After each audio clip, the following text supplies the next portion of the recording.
mana loi thau bu ko ko da hudi sahi ani national highway chatpangam da bai wari taude ojana sida kano to me ade mo kapi hayo adu kari gin han akoi han amna hai sidi military take down to na hai de is on kano hai ni mongoi machina kano mongoi understanding da ka lai haijabane oja akoi na haijari se understanding macang oibo do na haijage maram de kaino hada manipur da PR laigre thani gi manungda sangdoktra di PR si yaru dirim thani gi sin han sangdokre ngang si ko hoi matam yam sangna PPT di ahing de toy de ha na tongam bum sakraga masang mo nang khana gi basida manipur da thoi ba thok se kari no hai ba se ho je opposition kamu na chap chana khang nang opposition na yam kana hai ri ko hoi PR thamba bu di ya de to du bu ngasai gi ko divisive politics to bu se khudok te le po hai Manipur da divisive politics to busi hoji mai yam senge Shashi Tharoor na Manipur ke problem se yam not sel ko yam line high grade illegal immigrants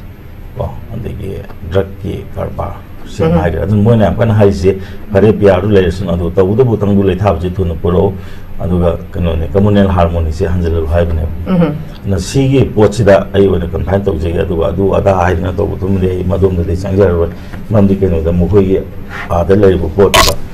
parliament da khanari bu do sumra lambra na da adu ada hai bu do ya man de changning de mam di keno da mu khoi gi se sumum ba ya la lam ba ya mo report mom dai da tong ngwa de ne adu de mo ada floor da ngang le so no adu bo adom da oina su mo ya adu nai na de mam di keno da parliament da na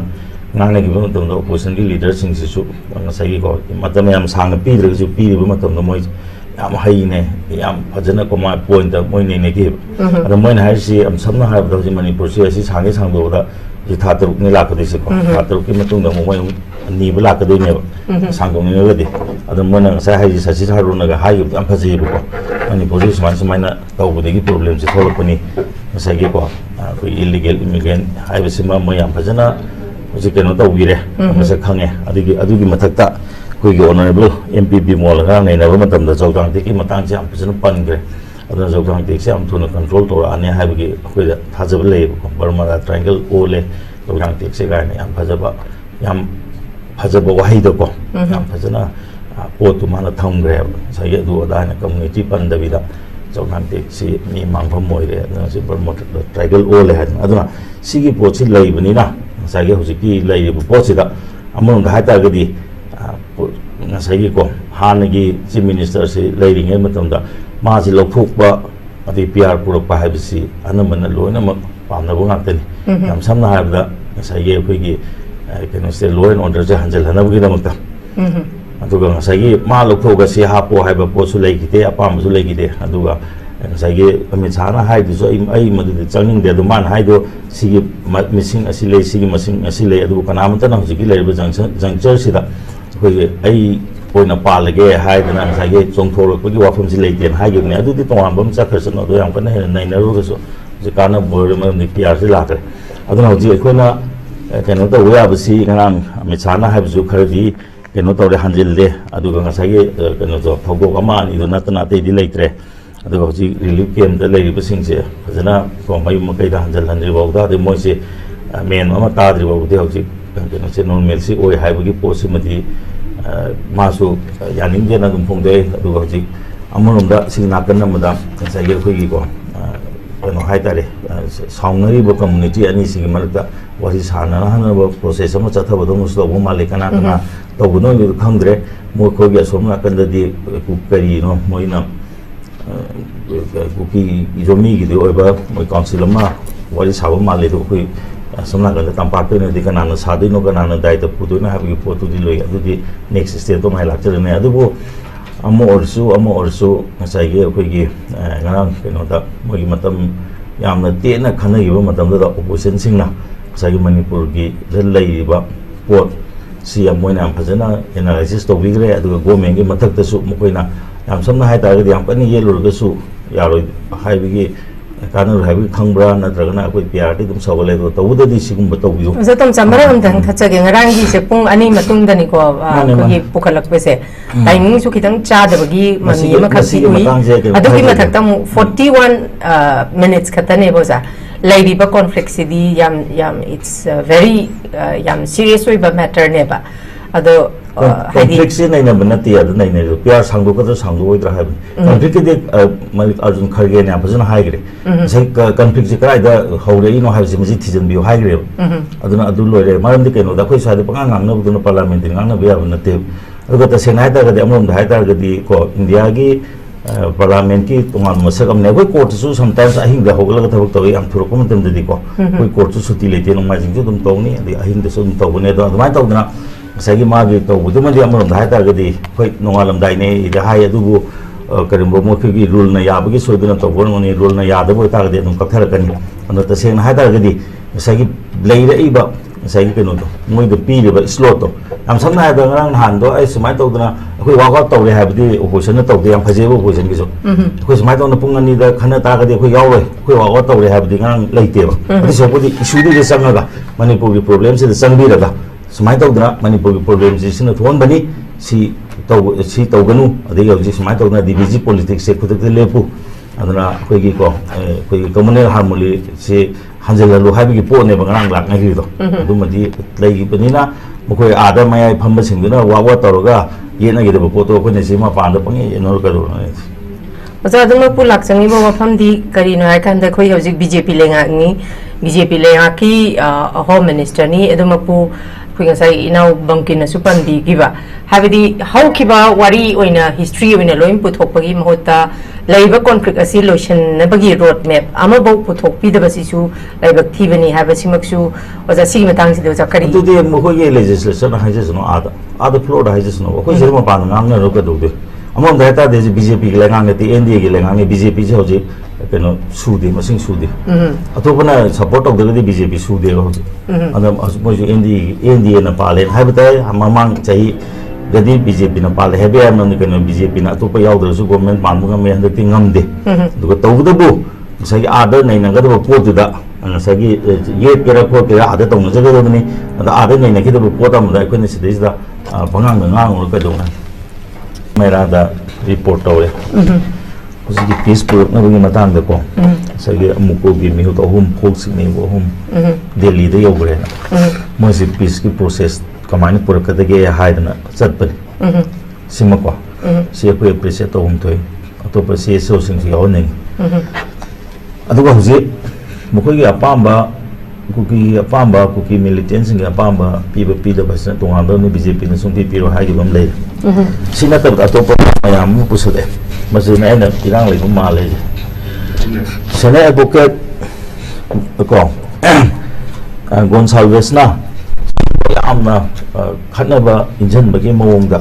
ꯗꯦꯜꯂꯤꯗ ꯋꯥ ꯈꯔ ꯉꯥꯡꯈꯤꯕ ꯃꯇꯝꯗ 14 August 2020ꯒ 4ꯗ ꯃꯃꯥꯡ ꯆꯍꯤꯗꯀꯣ ꯑꯩꯈꯣꯏ ꯑꯝꯕꯥꯒꯤ ꯑꯣꯏꯕ ꯑꯀꯟꯕ protest ꯇꯧꯏ ꯑꯩꯈꯣꯏꯅ ꯀꯩꯅꯣꯁꯦ ꯀ꯭ꯔꯤꯃꯤꯅꯦꯜ ꯀꯟꯇꯦꯝ ꯂꯧꯈꯠꯄꯤꯌꯨ ꯍꯥꯏꯇꯥꯔꯦ ꯀꯅꯥꯝꯇꯅ ꯃꯇꯦꯡ ꯄꯥꯡꯉꯛꯇꯦ ꯃꯔꯨꯑꯣꯏꯅ ꯃꯦꯖꯔ ꯄꯣꯂꯤꯇꯤꯀꯦꯜ ꯄꯥꯔꯇꯤ ꯑꯣꯏꯔꯤꯕ ꯀꯩꯅꯣꯅꯁꯨ ꯀꯣ ꯑꯩꯈꯣꯏꯒꯤ ꯌꯥꯝꯅ ꯑꯆꯨꯝꯕ ꯄꯥꯝꯕꯤꯔꯤꯕ ꯀꯥꯡꯕꯨꯅꯁꯨ ꯑꯝꯕꯥꯅ ꯇꯧꯔꯤꯁꯦ ꯑꯩꯈꯣꯏ ꯁꯧꯒꯠꯐꯝ ꯊꯣꯛꯏꯅ ꯁꯧꯒꯠꯂꯛꯇꯦ ꯁꯤꯃ ꯂꯩꯔꯦ ꯃꯁꯤꯁꯨ ꯍꯧꯖꯤꯛꯁꯨ ꯑꯗꯨꯝ ꯇꯧꯕ ꯌꯥꯔꯤꯕꯅꯤ ꯃꯔꯝꯗꯤ ꯃꯥꯅ ꯌꯥꯝ ꯊꯤꯅꯀꯣ ꯀꯩꯅꯣ ꯇꯧꯕ ꯌꯥꯝꯅ ꯏꯟꯁꯇꯤꯒꯦꯇꯤꯡ ꯑꯣꯏꯕꯀꯣ ꯀꯨꯀꯤꯁꯤꯡꯗ ꯏꯟꯁꯤꯟꯕ ꯏꯔꯥꯡ ꯏꯟꯁꯤꯟꯕ ꯄꯣꯠꯅꯦꯕꯁꯦ ꯍꯟꯗꯛꯀꯤ ꯃꯇꯥꯡꯗꯁꯨ ꯍꯟꯗꯛꯁꯨ ꯄꯥꯔꯂꯤꯌꯥꯃꯦꯟꯠꯇ ꯄꯨꯊꯣꯛꯐꯝ ꯊꯣꯛꯑꯦꯕ ꯃꯔꯝꯗꯤ ꯀꯩꯅꯣꯗ ꯁꯨꯄ꯭ꯔꯤꯝ ꯀꯣꯔꯠꯀꯤ ꯍꯟꯗꯛ ꯃꯊꯪꯗ ꯂꯥꯛꯄ ꯃꯇꯝꯗ ꯍꯧꯖꯤꯛꯀꯤ ꯆꯤꯐ ꯖꯁꯇꯤꯁꯁꯤ ꯔꯤꯇꯥꯌꯔ ꯇꯧꯕ ꯃꯇꯝꯗ ꯆꯤꯐ ꯖꯁꯇꯤꯁ ꯑꯣꯏꯗꯧꯔꯤꯕꯅꯦꯕ ꯃꯣꯏꯒꯤ ꯒ꯭ꯔꯨꯞꯁꯤ ꯆꯠꯄ ꯃꯇꯝꯗ ꯃꯈꯣꯏꯅ ꯃꯇꯝꯗꯨꯗ ꯑꯩꯈꯣꯏꯒꯤ 3ꯅꯤ ꯃꯅꯤꯄꯨꯔꯒꯤ ꯖꯁ 2 ꯃꯣꯏ ꯖꯁ ꯑꯃ ꯂꯥꯛꯄ ꯌꯥꯔꯣꯏ ꯍꯥꯏ ꯃꯁꯤ ꯁꯨꯄ꯭ꯔꯤꯝ ꯀꯣꯔꯠꯅ ꯃꯁꯤ ꯀꯟꯗꯦꯝ ꯂꯧꯈꯠꯐꯝ ꯊꯣꯛꯑꯦꯕ ꯇꯁꯦꯡꯅ ꯍꯥꯏꯇꯥꯔꯗꯤꯀꯣ ꯑꯩꯅ ꯇꯧꯔꯤꯁꯤ ꯀꯩꯗꯧꯔꯤꯅꯣ ꯑꯗꯨꯒ ꯃꯁꯤ ꯂꯧꯕꯤꯕ ꯑꯃ ꯆꯪꯉꯦ ꯍꯥꯟꯅꯒꯤꯗ ꯑꯩꯈꯣꯏꯅ ꯔꯤꯖꯣꯂꯨꯁꯟ ꯕ꯭ꯂꯣꯛ ꯌꯥꯝ ꯁꯝꯅ ꯍꯥꯏꯔꯕꯗ ꯉꯁꯥꯏ ꯑꯩꯅ ꯍꯥꯏꯗꯣ ꯃꯌꯥꯝ ꯀꯅꯥꯅꯣ ꯈꯔ ꯏꯟꯁꯤꯜꯂꯒ ꯅꯥꯀꯟꯗ ꯐꯝꯃꯒ ꯀꯨꯝꯍꯩ ꯁꯨꯝ ꯌꯦꯡꯕ ꯑꯗꯨꯒꯤ ꯃꯍꯩꯗꯅ ꯁꯨꯝ ꯄꯥꯝꯕ ꯑꯗꯨꯒꯤ ꯃꯑꯣꯡ ꯑꯃ ꯃꯥꯟꯁꯤꯜꯂꯛꯄ ꯑꯃ ꯑꯩꯈꯣꯏꯗ ꯍꯧꯖꯤꯛ ꯎꯔꯛꯑꯦꯕꯀꯣ ꯑꯗꯨꯒꯤ ꯄ꯭ꯂꯦꯗꯨꯗꯤ ꯍꯧꯖꯤꯛ ꯑꯩꯈꯣꯏ ꯑꯝꯕꯥꯗꯤ ꯇꯧꯔꯣꯏꯕ ꯑꯝꯕꯥꯁꯤ ꯄꯣꯂꯤꯇꯤꯀꯦꯜ ꯒꯦꯝꯗ ꯆꯪꯉꯣꯏꯕ ꯃꯔꯝꯗꯤ ꯀꯩꯅꯣꯗ ꯑꯩꯈꯣꯏ ꯑꯆꯨꯝꯕ ꯄꯨꯊꯣꯛꯄ ꯄꯥꯝꯕꯅꯤ ꯑꯩꯈꯣꯏꯅ ꯈꯪꯉꯤꯁꯦ ꯑꯩꯈꯣꯏ ꯄꯨꯊꯣꯔꯛꯄꯅꯤ ꯃꯗꯨꯗ ꯃꯇꯦꯡ ꯄꯥꯡꯕꯤꯔꯛꯑꯣ ꯅꯠꯇ꯭ꯔꯒꯅ ꯑꯝꯕꯥꯅ ꯇꯧꯔꯤꯗꯨ ꯂꯥꯜꯂꯦ ꯍꯥꯏꯕꯤꯌꯨ ꯃꯇꯨꯡꯗꯨꯗ ꯒꯣꯟꯁꯥꯜꯚꯦꯁꯅ ꯗꯦꯜꯂꯤꯒꯤ ꯄꯕ꯭ꯂꯤꯛ ꯄ꯭ꯂꯦꯁ ꯑꯃꯗ ꯃꯤꯇꯤꯡ ꯇꯧꯔꯒ ꯑꯩꯈꯣꯏꯗꯤ ꯍꯦꯟꯅ ꯇꯥꯟꯒꯗꯕꯅꯤ ꯍꯦꯟꯅ ꯀꯟꯁꯤꯟꯒꯗꯕꯅꯤ ꯍꯥꯏꯗꯅ ꯏꯟꯁꯇꯤꯒꯦꯇꯤꯡ ꯇꯧꯕ ꯃꯇꯝꯗ ꯑꯩꯈꯣꯏ ꯔꯤꯖꯣꯂꯨꯁꯟ ꯂꯧꯔꯤꯕꯅꯤ ꯀꯩꯅꯣ ꯇꯧꯔꯤꯕꯅꯦꯕ ꯃꯗꯨ ꯀ꯭ꯔꯤꯃꯤꯅꯦꯜ ꯀꯟꯇꯦꯝ ꯂꯧꯈꯠꯂꯣꯏꯗꯅ ꯃꯗꯨ ꯇꯨꯃꯤꯟꯅ ꯇꯧꯕ ꯊꯕꯛ ꯅꯠꯇꯦ ꯑꯗꯨꯗ अचुम पामसे मतें पांगबिरप यादबरा अखोय याम नुवाय तो लेब पॉलिटिकल पार्टी सिंगसे मखोयना खलिसे कइनो मणिपुर हैब मणिपुर से मखोय की फुटबॉल सानबों की ग्राउंड दोनो खल्ले ai hân hajudo mỗi na natraga ai sanamina bo kana le birige leirige habudo sigi mongda tawraga khoi gi ko ai ne chungthoro luching biu any movement the luching no mingonda ka du gi insan do no hojik ta sen ha ta ga de hoji khoi gi kono responsibility law de ne ne chali se mu ko gi chali ba force gi chali se khoi le bak si mangbo ya re hai de chali ne ba asi moi pau law ga dum ne adu na tabda mai political na ya adu tane ada tane do ko adu da tong na de lei re ko khoi ji nan field da taw ne moi na han condition ohum thamai ni na tra condition ohum thamai da moi gi statement thok da adu condition do ya ro hai da si taw matam yo re ba adu na tabi da ko moi political mileage long na ba amor ga moi gi na haji ni mi ko haji 6 months ne ba sang beri se si ni manung da problem se solve to ko taw re taw da ta ga 2026 yoksel army ko mathung de ade tha taw ong ga yoksel ni ade ong matam de 2027 de election le do na de de moi cái nó tàu với limited suspension ya tôi muốn tụi mình làm được không? Đây thì job tàu election nó nộp, thì người sai không tụi mình làm cũng sẽ làm được không? Thế là xí cái mà làm gì? mai cái mà tầm chúng tôi mà làm cái nó, đó hồi trước thì on cái nó sang qua mà tầm này, hồi trước mà hai bị mà mai tàu cái nó người sai cái của chơi bị một thứ nó ngay sẽ làm gì là ngang gì, bây giờ em xem này tôi rồi đang tiếng Anh cũng thua mình rồi mà, em phải biết luôn nó cũng thua mình quá, thì nó hàng chỗ cái làm bên thì mới sinh ra cái election nó cái điều này hay đấy na, thì mà gì? Ada MP na lawa to mana MP do support to bira sita su law bio on the spot adu na ta bira na BJP na anu kan da satana lai re asam da satana lai re ha du kai no hoji ta sen ha ta de khoi han gi ko honorable MP bi molda mai do adu ki committee do mi bi ko adu ki jana ha bakta ma na han kan ko tawi di mi mari ma ga khan na committee ma sen na hoji manipur do tawi bo kholi bi se ba hoji kan implement phajana tawr taw do yengsel la ka do si अदिगे नहान कनो दा कोई को relief के अंदर पैसा क्या था तो रिकार्ड हंगे दा अदिगे फॉलो एक्शन सोदर रानी एमपीपी मोन अदि सुमाना प्रॉब्लम थोएबा जे वंस कागर मतुंग दे पार्टी की लाइन तो पिरगा असगी को प्रजा की पोदमा अदिगे हजिकी माने लान हाइ द अगस्त की 2024 ने 400 को थारा गए है ने आईडीपीएस के मरोन ने पी अंगाम सिंगी को अदि दा दे को तो गे जमा सोई थिगलानी पैसा काय जके थिगल ने अदुना सु याब नते मका पिथो न मा सोई हाय ने हजि मोन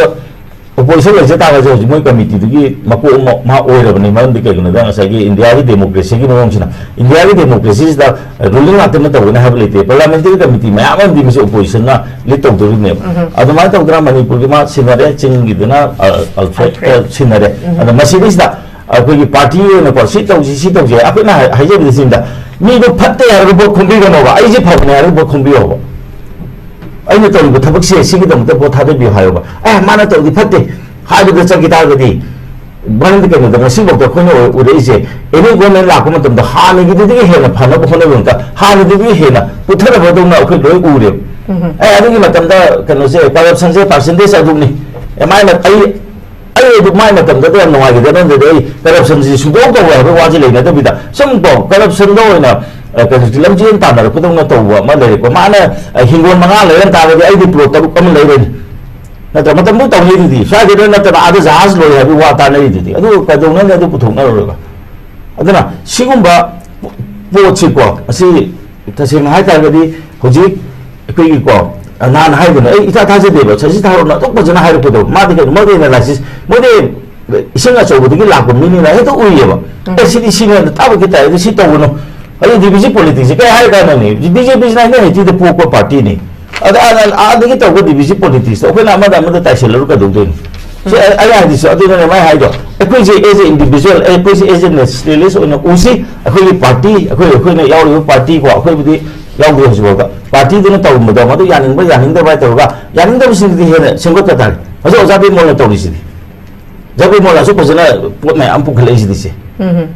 aduna sumai ta udana ekoi gi ha ni asoi bi sing do ba jo ekoi sing do patai adu mamai se lekhal patai adu ta sin ha ta gi naga ku gi khana ba se loi gre kai ro di no hoji gi bi hindi sin to sto gna aga ta ku gi khu na ma ta no manu ta to han jana ngo bo moi adu de na tro moi na atu po ma phum ha ngo da ko bu gi range da mai ama ma ku gi mai ama ma kai tai dun khang do ma yan ta se le ji kai di no biles ma sing han pe ya bro lam lo ma tung da हाँ लगी मफम हंजल में दम नत्रो तमी मुंदा हंजल मंगम देना नगासिंग जो cookie के जगह पे मुई खुले मो हंजल मंगम देना सी अखोय उरब्रा बसे हजिकी मोय बे एरिया से लक्ष्य नगी बा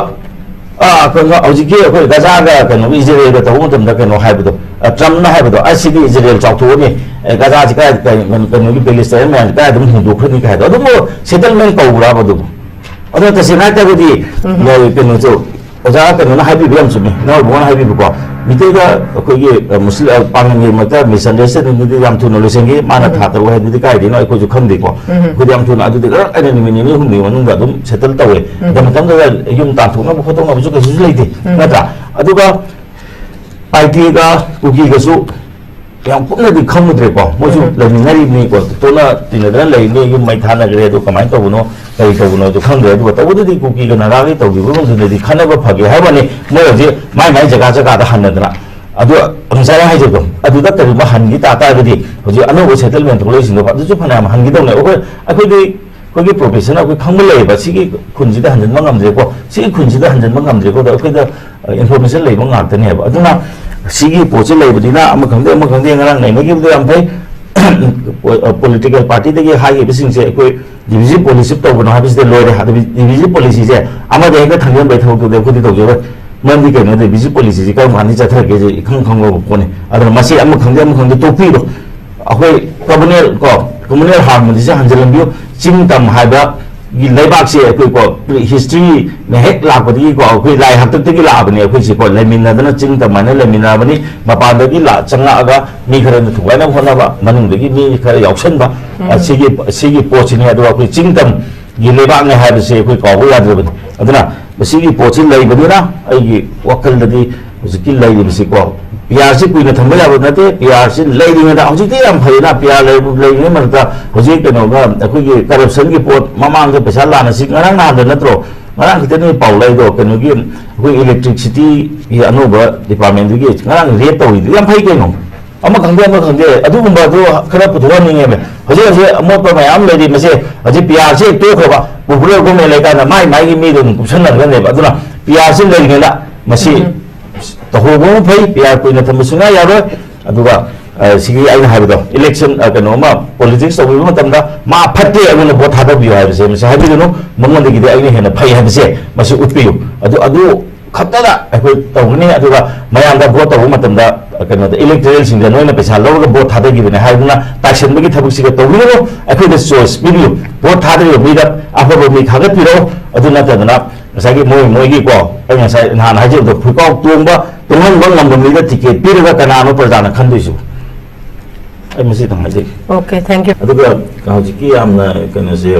koigi amna apaba thok to bonje mata kana gi matam da india ka gi pakistan and india ka is kana amne hindu gi amna kino gi muslim gi kana matam da adu ni jeng ka du de BJP na to budi kana da BJP na hindu gi vote consolidate to bu khakte ne ro bandi kana di hindu habje india da hindu na majority orga sum minority ki mong de haji manipur da mitai na taru do sa je india da hindu na taru ro ne मधु हिंदू की नाम तो consolidate तब पता दु खत्ते ने Moina के BJP से Moina के याम कम्युनल पार्टी है से तो कदो ने सिदा हंजन कोई नाचन मथी ना पावम बायना सम मसे जो तलगा फतो पोथोलकन है मणिपुर की तव मेबा ngसाई कोई सुवाल में ngसाई जो याम नुवायबा मांगे के एक्स मिनिस्टर बिरेना इमिग्रेशन अंतर कोना थोले केस लगा तो नंग सिन थी पेगनो अफेना स्वयं पुसल बने हाई बाय कांग्रेस इमिग्रेशन स्वयं पुसल मन निकल ने ला मदु खंगी धाय याद्रो हाबे याद्रो अखोने इलीगल इमिग्रेंट नाम चंग बे यान तवनी अखोगी मतमदा रिफ्यूजी में आम रे होबनी होजिक से पुथना सिदी ऐसा से हम काय होबनी असि लेना बिलियन छाया ना म जो सुकं खंग वांगांग सि कनि गिरो अखोने पुसलंबा इलीगल इमिग्रेंट नाम तो सुक सुक रेना हाबे याद्रो दे बाव कि म चियामी तवगन सिंग थीबा मतमदा नंग लेते हाइदा असाले मिसदी कुन तरा कुन खथिंदा साले मिसदी नंग फम थाबे हाबे याद्रो होजिक से माइले कुकिंग लंग लेजे हाइदन कने हे बोंडिंग तो भी के न हाबे याद्रो सी मोजे हौदोन करि काने दा फबे साबना हाबनिदा फबे साबिना बा लोना खांगा बा के प्रो के तो लोकाता के प्रो की को लोका की मतांग धन लइबा कनुसी को अखोगी टेंडर से ꯁꯤꯡꯒꯜ ꯇꯧꯗ ꯂꯥꯏꯅ ꯀꯦꯟꯁꯦꯜ ꯇꯧꯈꯤꯕ ꯇꯦꯟꯗꯔꯅꯦꯕ ꯃꯇꯝ ꯈꯔ ꯂꯩꯔꯒ ꯑꯁ ꯃꯗꯨꯗ ꯇꯧꯈꯤꯕꯗꯨꯅ ꯀꯩꯅꯣ ꯇꯧꯋꯤ CBIꯅ ꯅꯣꯡꯃꯗ ꯊꯤꯖꯤꯜꯂꯗꯤ CBIꯁꯤ ꯃꯅꯤꯄꯨꯔꯗ ꯂꯦꯛꯇ ꯄꯨꯡꯖꯕꯗ ꯆꯝꯃꯤ ꯍꯧꯖꯤꯛ ꯑꯩꯈꯣꯏꯅ ꯋꯥ ꯀꯌꯥ ꯀꯟꯅ ꯍꯥꯏꯅꯤꯡꯗꯦꯕ ꯍꯧꯖꯤꯛ BJPꯒꯤ ꯃꯇꯝꯗ ꯋꯥ ꯉꯥꯡꯕꯁꯤꯡꯁꯤ ꯌꯥꯝ ꯐꯥꯏꯌꯦꯕ ꯀꯪꯒ꯭ꯔꯦꯁꯀꯤ ꯃꯇꯝꯗ ꯋꯥ ꯉꯥꯡꯕꯁꯤ ꯌꯥꯝ ꯐꯥꯗꯦꯕ ꯃꯇꯨꯡꯗ ꯑꯩꯈꯣꯏ ꯂꯨꯄꯥ 1,000 ꯌꯥꯎꯔꯒ ꯑꯩꯈꯣꯏ ꯅꯨꯡꯗꯥꯡ ꯆꯠꯊꯣꯛꯄ ꯉꯝꯕ꯭ꯔꯣ ꯑꯩꯈꯣꯏ ꯎꯀꯤꯜꯒꯤ ꯕꯣꯗꯤꯅ ꯀꯌꯥꯔꯛ ꯍꯟꯅ ꯊꯥꯎ ꯌꯦꯜꯂꯤ ꯑꯗꯨꯕꯨꯗꯤ ꯍꯧꯖꯤꯛ ꯂꯩꯈꯤꯗꯦꯅ ꯑꯗꯨ ꯍꯧꯖꯤꯛ ꯀꯔꯤꯒꯤ ꯃꯅꯤꯄꯨꯔꯒꯤ ꯀꯔꯤꯒꯤ ꯔꯤꯁꯣꯔꯁ ꯑꯣꯖꯥꯗꯨꯁꯨ ꯀꯃꯥꯏꯅ ꯂꯩꯔꯤ ꯑꯗꯨ ꯃꯌꯥꯝꯗꯣ ꯄꯨꯂꯞ ꯂꯣꯏꯁꯤꯜꯂꯒ ꯁꯥꯟꯇꯤ ꯄꯨꯔꯛꯍꯜꯂꯝꯅꯦ ꯀꯗꯥꯏꯗꯒꯤ ꯈꯪꯗꯕ ꯋꯥ ꯉꯥꯡꯉꯛꯀꯅꯣ ꯑꯩꯈꯣꯏ ꯎꯀꯤꯜꯅꯀꯣ ꯇꯧꯔꯒꯅꯦ ꯇꯧꯔꯀꯥꯟꯗꯅꯦ ꯅꯠꯇꯦ ꯉꯁꯤ ꯏꯔꯥꯡ ꯄꯨꯝꯅꯃꯛ ꯂꯣꯏꯁꯤꯜꯂꯒ BJPꯗ 2017ꯗ ꯀꯣꯡꯒ꯭ꯔꯦꯁꯇ ꯈꯨꯗꯣꯜ ꯇꯝꯃꯝꯃꯦꯕ ꯈꯨꯗꯣꯜ ꯇꯝꯃꯝꯃꯦ ꯀꯣꯡꯒ꯭ꯔꯦꯁꯅꯦ ꯀꯩꯅꯣ ꯊꯨꯒꯥꯏꯔꯝꯃꯒ ꯗꯤꯁꯇ꯭ꯔꯤꯛ ꯊꯨꯒꯥꯏꯔꯝꯃꯒ ꯃꯈꯣꯏ ꯄꯥꯝꯕ ꯉꯝꯕ ꯌꯦꯡꯒꯦꯅ ꯊꯝꯃꯝꯕ ꯅꯠꯇꯦ ꯄꯣꯄꯨꯂꯦꯁꯟ ꯑꯦꯛꯁꯄ꯭ꯂꯦꯟ ꯌꯥꯝ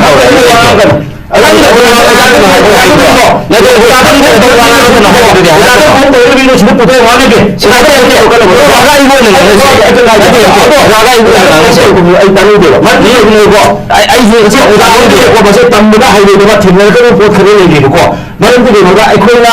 ꯀꯩꯅꯣꯗꯒꯤ ꯂꯧꯔꯒ ꯑꯩꯈꯣꯏꯒꯤ ꯉꯁꯤꯗꯤ ꯑꯝꯕꯥꯒꯤ ꯊꯥꯎ ꯌꯦꯡꯒꯅꯤ ꯍꯌꯦꯡ ꯍꯥꯏ ꯀꯣꯔꯠꯀꯤ ꯌꯦꯡꯒꯅꯤ ꯍꯌꯦꯡ ꯑꯗꯨꯒꯤ ꯌꯦꯡꯒꯅꯤꯅ ꯑꯩꯈꯣꯏ ꯂꯩꯔꯝꯕ ꯑꯗꯨꯒꯅꯦ ꯅꯠꯇꯦ ꯁꯥꯏꯟꯁ ꯑꯦꯟ ꯇꯦꯛꯅꯣꯂꯣꯖꯤꯒꯤ ꯃꯇꯝꯁꯤꯗ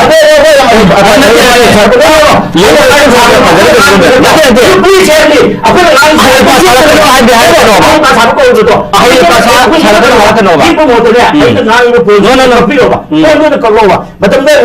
ꯊꯥꯎ ꯃꯃꯥꯡꯗ ꯇꯧꯕꯗ ꯅꯨꯡ ꯊꯝꯃꯕꯅꯤ ꯅꯨꯡ ꯊꯝꯃꯒꯗꯤ ꯌꯥꯔꯣꯏ ꯃꯁꯥ ꯑꯩꯈꯣꯏꯅ ꯊꯥꯎ ꯅꯣꯡꯃꯒꯤꯗꯃꯛꯇ ꯑꯩꯈꯣꯏ ꯒꯥꯔꯤ ꯄꯨꯔꯒ ꯅꯨꯡꯗꯥꯡ ꯂꯦꯞꯄ ꯀꯌꯥꯔꯛ ꯂꯩꯈ꯭ꯔꯒꯦ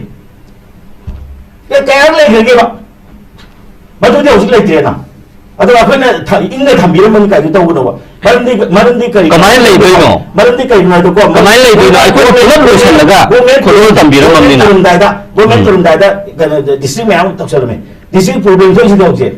ꯀꯔꯤꯒꯤꯗꯃꯛꯇ ꯁꯥꯇ꯭ꯔ ꯍꯤꯜꯁꯥꯁꯤ ꯃꯣꯏ ꯀꯩꯅꯣꯒꯤꯗ ꯀꯥꯡꯕꯨ ꯃꯃꯤꯡ ꯊꯣꯟꯖꯜꯂꯝꯃꯤꯅꯣ ꯑꯣꯖꯥ ꯃꯇꯝ ꯌꯥꯝ ꯂꯧꯔꯅꯤ ꯀꯨꯀꯤꯁꯤꯡꯅ ꯀꯨꯀꯤꯒꯤ ꯃꯥꯡꯉꯦ ꯏꯟꯇꯔꯅ ꯏꯟꯇꯔꯞ ꯇꯧꯕꯤꯌꯣ ꯍꯧꯖꯤꯛꯇ ꯅꯠꯇꯦ ꯗꯤꯁꯇ꯭ꯔꯤꯛ ꯀ꯭रिꯌꯦꯁꯟꯒꯤ ꯍꯥꯏꯕ ꯇꯥꯔꯒꯗꯤ ꯑꯗꯨꯗꯤ I will take another 10 to 15 minutes and I will clarify. ꯑꯗꯨꯕꯨꯗꯤ ꯑꯩꯈꯣꯏꯗꯤ ꯀꯩꯅꯣ ꯐꯦꯛꯇꯣ ꯈꯪꯕꯒꯤ ꯍꯥꯏꯕꯅꯦꯕ ꯑꯣꯖꯥꯅ ꯉꯥꯡꯕꯗ ꯀꯩꯝꯇ ꯌꯦꯠꯇꯦꯅ ꯅꯠꯇꯦ ꯑꯣꯖꯥꯅ ꯑꯩꯈꯣꯏꯗꯤ ꯐꯦꯛ ꯈꯪꯕꯅꯦ ꯍꯥꯏꯔꯤꯁꯦ ꯑꯩꯈꯣꯏꯗꯤ ꯐꯦꯛꯇꯤ ꯂꯣꯛ ꯁꯚꯥꯒꯤꯗ ꯑꯣꯖꯥꯗ ꯑꯩꯈꯣꯏꯅ ꯉꯥꯡꯉꯤꯁꯤꯗ ꯁꯦꯝꯖꯤꯟ ꯁꯥꯖꯤꯟꯕ꯭ꯔꯕ ꯐꯦꯛ ꯑꯃ ꯑꯅꯤꯒ ꯄꯨꯁꯜꯂꯒ ꯑꯆꯨꯝꯕ ꯁꯥꯅ ꯉꯥꯡꯕꯗꯣ ꯑꯆꯨꯝꯕ ꯁꯥꯕ ꯀꯔꯝꯕꯅ ꯂꯥꯜꯂꯤꯁꯦ ꯑꯝꯇ ꯄꯨꯊꯣꯛꯄꯤꯔꯛꯑꯣꯅꯦ ꯑꯆꯨꯝꯕ ꯁꯥꯕ ꯍꯥꯏꯔꯕꯅꯤꯅ ꯂꯥꯜꯂꯤꯁꯦ ꯀꯗꯥꯏꯅꯣ ꯄꯨꯊꯣꯛꯄꯤꯔꯛꯑꯣꯕ ꯑꯃꯒꯤ ꯍꯥꯏꯗꯤ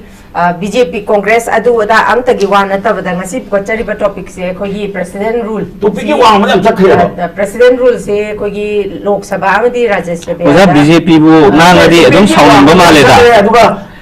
ꯏꯟꯗꯤꯌꯥꯗ ꯊꯣꯛꯂꯛꯏꯕ ꯋꯥꯁꯦ ꯑꯣꯖꯥ BJPꯕꯨ ꯉꯥꯡꯉꯗꯤ ꯑꯗꯨꯝ ꯁꯥꯎꯅꯤꯡꯕ ꯃꯥꯜꯂꯦꯗ ꯃꯩ ꯍꯧꯅ ꯁꯥꯎꯋꯦ ꯑꯣꯖꯥꯁꯦ ꯅꯠꯇꯦ ꯑꯣꯖꯥ ꯈꯨꯁꯥꯎꯗꯣ ꯑꯗꯣ ꯑꯩꯈꯣꯏꯁꯨ ꯉꯁꯥꯏꯗꯤ ꯑꯗꯨꯝ ꯆꯩꯔꯤꯗꯨꯅꯤꯀꯣ ꯅꯠꯇꯦ ꯀꯗꯥꯏꯗꯒꯤ ꯏꯃꯥꯏ ꯑꯔꯥꯟꯕ ꯐꯦꯛꯇꯣ ꯑꯁꯦꯡꯕ ꯁꯥꯕ ꯑꯔꯥꯟꯕ ꯐꯦꯛ ꯍꯥꯏꯁꯤ ꯀꯔꯝꯕ ꯄꯣꯏꯟꯠꯕꯨꯅꯣꯕ ꯑꯩꯅ ꯂꯥꯟꯅ ꯍꯥꯏꯖꯟꯈꯤꯕꯁꯦ ꯍꯧꯖꯤꯛ ꯑꯣꯟ ꯔꯦꯀꯣꯔꯗꯇ ꯄꯨꯂꯞ ꯂꯩꯔꯝꯒꯅꯤꯕ ꯅꯠꯇꯦ ꯑꯣꯟ ꯔꯦꯀꯣꯔꯗꯇ ꯂꯣꯏꯅ ꯂꯩꯔꯝꯒꯅꯤ ꯑꯩꯅ ꯍꯧꯖꯤꯛ ꯍꯦꯛ ꯐꯥꯔꯁꯠ ꯔꯥꯎꯟꯗꯒꯤꯅ ꯂꯥꯁꯠ ꯔꯥꯎꯟꯁꯤꯐꯥꯎꯗ ꯑꯩꯅ ꯍꯥꯏꯈꯤꯕ ꯊꯝꯈꯤꯕ ꯋꯥꯍꯩ ꯑꯃꯠꯇ ꯀꯔꯝꯕ ꯑꯩꯅ ꯍꯥꯏꯖꯟꯈꯤꯕ ꯅꯠꯇ꯭ꯔꯒ ꯑꯁꯣꯏꯕ ꯌꯥꯎꯔꯝꯃꯒꯗꯤ ꯃꯤꯌꯥꯝꯅ ꯗꯤꯁꯥꯏꯠ ꯇꯧꯁꯅꯨ ꯍꯣꯔꯦꯟ ꯉꯥꯏꯍꯥꯛ ꯂꯩꯔꯒ ꯂꯣꯏꯅ ꯈꯪꯒꯅꯤ ꯃꯌꯥꯝꯗꯨꯅꯦ ꯍꯥꯏꯕꯤꯔꯛꯏꯗꯣ ꯅꯠꯇꯦ ꯆꯤꯊꯈꯤꯕ ꯃꯌꯥꯝ ꯍꯥꯏꯌꯦ ꯋꯥꯔꯛꯄ ꯊꯥꯎ ꯅꯣꯏꯗꯤ ꯊꯥꯎ ꯂꯧꯕꯒ ꯈꯪꯗꯦꯗ ꯅꯣꯏ ꯊꯥꯎ ꯂꯧꯕꯗ ꯇꯣꯛꯄꯗ ꯍꯧꯖꯤꯛ ꯆꯍꯤ 2 ꯅꯦꯁꯅꯦꯜ ꯍꯥꯏꯋꯦ ꯆꯠꯄ ꯉꯝꯗꯕꯩ ꯋꯥꯔꯤ ꯇꯧꯗꯦ ꯑꯣꯖꯥꯅ ꯁꯤꯗ ꯀꯩꯅꯣ ꯇꯧꯋꯦ ꯃꯌꯥꯝꯁꯤꯗꯤ ꯅꯣꯡꯃꯩ ꯀꯥꯞꯄꯤꯌꯨ ꯍꯥꯏꯌꯣ ꯑꯗꯨ ꯀꯔꯤꯒꯤ ꯅꯍꯥꯟ ꯑꯩꯈꯣꯏ ꯅꯍꯥꯟ ꯑꯃꯅ ꯍꯥꯏꯔꯤꯁꯤꯗꯤ ꯃꯤꯂꯤꯇꯔꯤ ꯀ꯭ꯔꯦꯛ ꯗꯥꯎꯟ ꯇꯧꯔꯣꯅ ꯍꯥꯏꯔꯤꯁꯤꯗꯤ ꯄꯤꯁ ꯑꯣꯟ ꯀꯩꯅꯣ ꯍꯥꯏꯕꯗꯤ ꯅꯣꯡꯃꯩ ꯃꯆꯤꯟꯅ ꯀꯩꯅꯣ ꯅꯣꯡꯃꯩ ꯑꯟꯗꯔꯁꯇꯦꯟꯗꯤꯡ ꯗꯔꯀꯥꯔ ꯂꯩ ꯍꯥꯏꯖꯕꯅꯦ ꯑꯣꯖꯥ ꯑꯩꯈꯣꯏꯅ ꯍꯥꯏꯖꯔꯤꯁꯦ ꯑꯟꯗꯔꯁꯇꯦꯟꯗꯤꯡ ꯂꯦꯚꯦꯜ ꯑꯃ ꯂꯥꯛꯅꯅꯕꯁꯨ ꯍꯣꯠꯅꯕꯤꯌꯣ ꯍꯥꯏꯕꯅꯦ ꯑꯩꯈꯣꯏꯅ ꯍꯥꯏꯔꯤꯁꯦ ꯒꯟ ꯄꯣꯏꯟꯠꯗ ꯏꯔꯥꯡ ꯂꯥꯛꯁꯟꯕ ꯌꯥꯔꯣꯏ ꯅꯠꯇꯦ ꯋꯥꯍꯩ ꯈꯨꯗꯤꯡꯒꯤ ꯑꯗꯨꯝ ꯊꯥꯗꯕ ꯌꯥꯔꯔꯣꯏ ꯅꯠꯇꯦ ꯄꯨꯔꯥ ꯑꯦꯛꯁꯟ ꯇꯧꯕ ꯆꯠꯂꯦ ꯃꯤꯂꯤꯇꯔꯤ ꯀ꯭ꯔꯦꯛ ꯗꯥꯎꯟ ꯇꯧꯒꯗꯕꯅꯦ ꯅꯣꯡꯃꯩ ꯀꯥꯞꯄ ꯌꯥꯕ military crackdown tꯧꯒꯗꯕꯅꯦ ꯌꯥꯗꯕ ꯑꯗꯨꯒꯤꯗꯤ ꯌꯥꯔꯣꯏꯕ military crackdown tꯧꯒꯗꯕꯅꯦ ꯍꯥꯏꯕ ꯃꯇꯝ ꯅꯠꯇꯦ ꯑꯩꯒꯤ ꯇꯟꯖꯥ ꯈꯔ ꯄꯤꯕꯤꯌꯣ ꯃꯤꯅꯤꯠ ꯑꯃꯅꯤꯗ ꯑꯣꯏꯔꯁꯨ ꯁꯨꯝ ꯂꯥꯎꯅꯔꯒ ꯃꯌꯥꯝꯅ ꯀꯩ ꯉꯥꯡꯉꯩꯅꯣ ꯁꯣꯝꯗ ꯇꯥꯔꯝꯃꯔꯣꯏ ꯃꯌꯥꯝꯗꯣ ꯎꯟꯅ ꯇꯩꯅ ꯑꯩꯈꯣꯏ ꯇꯥꯕ ꯉꯝꯗꯕ ꯌꯥꯎꯔꯦꯕ ꯌꯥꯝꯅ ꯑꯣꯖꯥꯅ ꯑꯐꯕ ꯌꯥꯝ ꯁꯥꯔ ꯉꯥꯡꯕꯗꯣ ꯑꯐꯕ ꯁꯥꯕ ꯍꯥꯏꯁꯤ ꯀꯔꯤꯒꯤꯅꯣꯕ ꯑꯁꯦꯡꯕ ꯉꯥꯡꯕ ꯇꯥꯕ ꯉꯝꯗ꯭ꯔꯤꯁꯤ ꯀꯔꯤꯒꯤꯅꯣꯕ ꯑꯁꯦꯡꯕ ꯑꯆꯨꯝꯕ ꯍꯥꯏꯕꯗ ꯑꯗꯨꯝ ꯇꯥꯅꯤꯡꯗ꯭ꯔꯤꯁꯤ ꯀꯔꯤꯒꯤꯅꯣꯕ ꯑꯩꯈꯣꯏ ꯐꯝꯃꯤꯉꯩꯗ ꯑꯣꯏꯗꯕ ꯀꯔꯝꯕꯅꯣꯕ ꯑꯣꯏꯗꯕ ꯍꯥꯏꯁꯦ ꯀꯔꯝꯕꯅꯣꯕ ꯑꯣꯏꯗꯕ ꯍꯥꯏꯁꯦ ꯉꯁꯥꯏꯒꯤ ꯕꯪꯀꯤꯟ ꯀꯔꯝꯕ ꯄꯣꯠꯇꯨꯅꯣꯕ ꯑꯣꯏꯗꯕ ꯍꯥꯏꯁꯦ ꯃꯗꯨ ꯄꯨꯊꯣꯛꯄꯤꯌꯣꯕ ꯂꯣꯏ ꯂꯩꯕ ꯅꯠꯇ꯭ꯔꯣ ꯕꯪꯀꯤꯟ everything ꯅꯠꯇꯦꯅꯦ ꯑꯩ ꯌꯦꯡꯕꯗ ꯍꯜꯂꯒ ꯄꯨꯂꯞ ꯉꯥꯡꯉꯛꯀꯦꯅꯦ ꯐꯤꯒꯔꯅꯦ ꯑꯩꯈꯣꯏ ꯁꯨꯃꯥꯏꯅ ꯇꯧꯗꯅ ꯊꯥꯎ ꯀꯌꯥꯔꯛ ꯌꯦꯡꯈꯤ ꯊꯥꯎ ꯕ꯭ꯂꯦꯛꯇ ꯂꯨꯄꯥ 100 ꯌꯧꯈꯤꯕ 150 ꯌꯧꯈꯤꯕꯗꯣ ꯑꯗꯣ this is our all ꯔꯤꯝꯁꯤ ꯑꯦꯝꯁꯇ ꯑꯣꯜꯂꯦꯅ ꯍꯥꯏꯔꯒ ꯑꯦꯝꯁ ꯑꯣꯜꯂꯝꯗ꯭ꯔꯦ ꯍꯥꯏꯕꯒꯤꯔꯕ ꯑꯣꯖꯥꯅ ꯁꯥꯎꯕꯤꯔꯤꯁꯦ ꯍꯥꯏꯖꯜꯂꯦ ꯍꯥꯏꯁꯦ ꯀꯩꯅꯣꯕ ꯃꯇꯝꯗꯨꯗ ꯊꯥꯎꯒꯤ ꯀ꯭ꯌꯨ ꯂꯦꯡꯉꯝꯃꯦ ꯊꯥꯎ ꯃꯃꯜ ꯑꯗꯨꯛ ꯇꯧꯋꯦꯅ ꯍꯥꯏ ꯉꯁꯤꯗꯤ ꯅꯦꯁꯅꯦꯜ ꯍꯥꯏꯋꯦꯁꯤ ꯆꯍꯤ 2 ꯆꯠꯄ ꯉꯝꯗ꯭ꯔꯦꯗꯅ ꯉꯁꯤꯗꯤ ꯑꯩꯈꯣꯏꯒꯤ ꯃꯇꯝꯗ ꯂꯣꯡꯒꯦꯁ ꯏꯀꯣꯅꯣꯃꯤꯛ ꯕ꯭ꯂꯣꯀꯦꯠ ꯑꯅ ꯇꯧꯔꯝꯕꯗꯣ ꯂꯣꯡꯒꯦꯁ ꯏꯀꯣꯅꯣꯃꯤꯛ ꯕ꯭ꯂꯣꯀꯦꯠ ꯍꯥꯏꯔꯝꯕꯗꯣ everything is clear except ꯃꯩꯇꯩꯒꯤ ꯂꯩꯕꯥꯛꯁꯤꯗ ꯃꯅꯤꯄꯨꯔꯒꯤ ꯂꯩꯕꯥꯛꯁꯤꯗ ꯃꯁꯤꯗꯩꯗ ꯑꯩ MP ꯅꯠꯇꯦꯕ ꯑꯩ MP ꯅꯠꯇꯦꯕ ꯅꯪ ꯑꯗꯨ ꯇꯧꯔꯛꯀꯅꯣ ꯅꯪ ꯑꯗꯨ ꯇꯧꯔꯛꯀꯅꯣ ꯑꯐꯥꯎ ꯌꯥꯝ ꯁꯥꯕ ꯍꯥꯏꯁꯦ ꯀꯔꯤꯅꯣꯕ ꯑꯐꯥꯎ ꯁꯥꯕ ꯍꯥꯏꯁꯦ ꯀꯔꯤ ꯂꯩꯈ꯭ꯔꯁꯨꯕ ꯑꯐꯥꯎ ꯁꯥꯕ ꯍꯥꯏꯁꯦ ꯑꯁꯦꯡꯕ ꯄ꯭ꯔꯖꯦꯟꯇꯦꯁꯟ ꯇꯧꯕꯁꯤꯕꯨ ꯑꯐꯥꯎ ꯁꯥꯕ ꯍꯥꯏꯁꯦ ꯀꯔꯤꯅꯣꯕ ꯑꯩꯅ ꯀꯔꯤ ꯍꯥꯏꯔꯒꯦ MPꯅ ꯌꯥꯝ ꯍꯥꯏꯔꯤꯁꯤꯗꯒꯤ ꯀꯔꯤ ꯍꯦꯟꯅ ꯍꯥꯏꯍꯜꯂꯣ ꯍꯥꯏꯕꯅꯣ ꯑꯣꯅꯔꯦꯕꯜ MPꯅ ꯍꯥꯏꯔꯤꯕ ꯃꯌꯥꯝꯁꯤꯗꯒꯤ ꯍꯦꯟꯕ ꯀꯔꯤ ꯍꯥꯏꯌꯣ ꯍꯥꯏꯕꯅꯣꯕ ꯅꯠꯇꯦ ꯑꯁꯤꯗ ꯑꯩꯅ ꯀꯔꯤ ꯍꯥꯏꯍꯜꯂꯣ ꯍꯥꯏꯕꯅꯣꯕ करी हायलो हायनोबा करी हायलो हायनोबा everything is fine but Maitai cannot move even a single inch adu hayo beyond ka adu hayo sidi adu hayo kari hai sidi ada larang ya ada tau pangai haino ai ngon dagi senior ore na pangai haga pangai ya adam nate party ya represent hoga lai ko so party ya represent hoga lai national political party ya represent hoga lai ko so kai senior ai ga nang nang se ai na thang nang yaw nang yaw okay look internal side bill na senior BJP ki failure haga BJP ki asoiba point wise thamaga ozana ben lawa yam sabat pi du kari gino ba ni khudung sab loi ke kari khudung sab da khun lawise kari khudung sab na boy khoina lawise Congress party ने सिदगी हेना शांति हंजल लक्नबा सरकार सिदा cooperation कदाई दगी हेना पीफम लैगे सिदे हेना कई तो हाइबनो अखोई national highway चतप यादे हाइबसी मबुदी होय अतई होय याय अतई लोन मग याय मिटई यादे से अदुमु मिटई यादब से प्रॉब्लम नतब्राबा मिटई यादब से प्रॉब्लम नतब्राबा please say before the parliament हाइरेबा हाइरेबा रेकॉर्ड पुथोंना सेबा दई सिरे हाइबसे सुंगाई हाइदे नोगी पार्लियामेंट्री वार्ड नोगी बॉम्ब थारो हाइबदो पार्लियामेंट सीजन नब यारोये बॉम्बिंग ताव हाइबदो पार्लियामेंट अदुगुम वाहि वता सीजन नब यारोये मिलिटरी क्रैक डाउन ताव हाइसिद लोन जावरमने लोइरमने करुम काने मिलिटरी बॉम्बिंग ताव हाइबो तंपाक मिलिटरी क्रैक पंगतौ ताव नो इमोशनल अत्याचार सानबो नो इमोशनल ब्लैकमेल ताव नो माइतै नुसिनबगे माइतै नाइ खोइ सावनबगे ताव नो खांबो ngam di करी खदमनो ताव पुथोबिरोने करी खदमनो हाइदी तंगनगुमसे लाइबे डायलॉग सिगी एटलीस्ट हाइ चाही अंगा चाही बथक मखागी वाना तबदा करी सो हाइरो बनते बीजेपी की फेलियर खरा हाइरगा अइना लास्ट कंक्लूजन दा ट्रांसपेरेंसी लेबा मथौ ताई सरकार से सिंसियरिटी लेबा मथौ ताई डिग्निटी एंड इंटीग्रिटी लेना थबक तव मथै ताई सिंसियर ओइबा वाले बीजेपी से करिगिनो हाइबदी एग्जांपल खरा दो अइना हाइलाइट तौरमनेबा अदु हेक हाइबो लोइबगा बंगलाउ साउगति से करिगिनो करिगी अदम साउगतबा नते केरोसिन येलमने अखोइना हाइबदो केरोसिन येलमीबदे ना हाइबदो अदुदा हेंदोक्तन ngasi से ngasi अखोइना तमंबा खुदोल दुननेबा ngasi इंगना सिगना लेबा ngamjarami se कांग्रेस ना चाही कया चंगना सागचरमबा मणिपुर दो ngasi बीजेपी ना मुक थुगाइबनेबा ngasi मतंदुगी लेरंबा प्रॉब्लम समस्या खुदिंग मक्तो फजन के तौरनेबा डायलॉग से स्वाइदा कंक्लूड तौगे हाबदी हाइदी इंडिविजुअली पर्सनली साउनबगी मवोंग मलाकपसिसु नुंगाइते हाबदी बंकिनसु अखोगी पार्टी मा रिप्रेजेंट तौरगा ला अदुगा अंगांग हाइबदुसु मथंगदि आइदी पैनल मेंबर दा हाइरोय अखोइसे नेशनल पॉलिटिकल पार्टी अमगी कांग्रेस पार्टी रिप्रेजेंट तौरगा पार्टी की स्पोक्स पर्सन ने अखोइसे अदुगा फरसु फत्रसु पॉलिटिक्स से अखोइसु मोर देन 13 इयर्स चावरगा स्टेट सिदा स्टूडेंट्स यूनियन की NSY की नेशनल अखोई लोइन ओइदना मसिदैदा अखोई स्टेट प्रेसिडेंट सही मंगा की थौ पुदना यूथ कांग्रेस तौदना पार्टी की सेक्रेटरी ओइदना स्पोक्स पर्सन ओइदना अखोई मथंग लाक्चरी ने लेबाक मयाम की सेवा तौब याबा तौरगा अदुना मसिदैदा ꯀꯩꯅꯣ ꯇꯧꯔꯒ ꯅꯠꯇꯦ ꯇꯧꯕꯤꯌꯨ ꯑꯗꯨ ꯑꯗꯥꯒꯤ ꯋꯥ ꯅꯠꯇꯦ ꯑꯩꯈꯣꯏ ꯁꯤꯗ ꯑꯉꯥꯡ ꯑꯍꯟ ꯌꯦꯡꯅ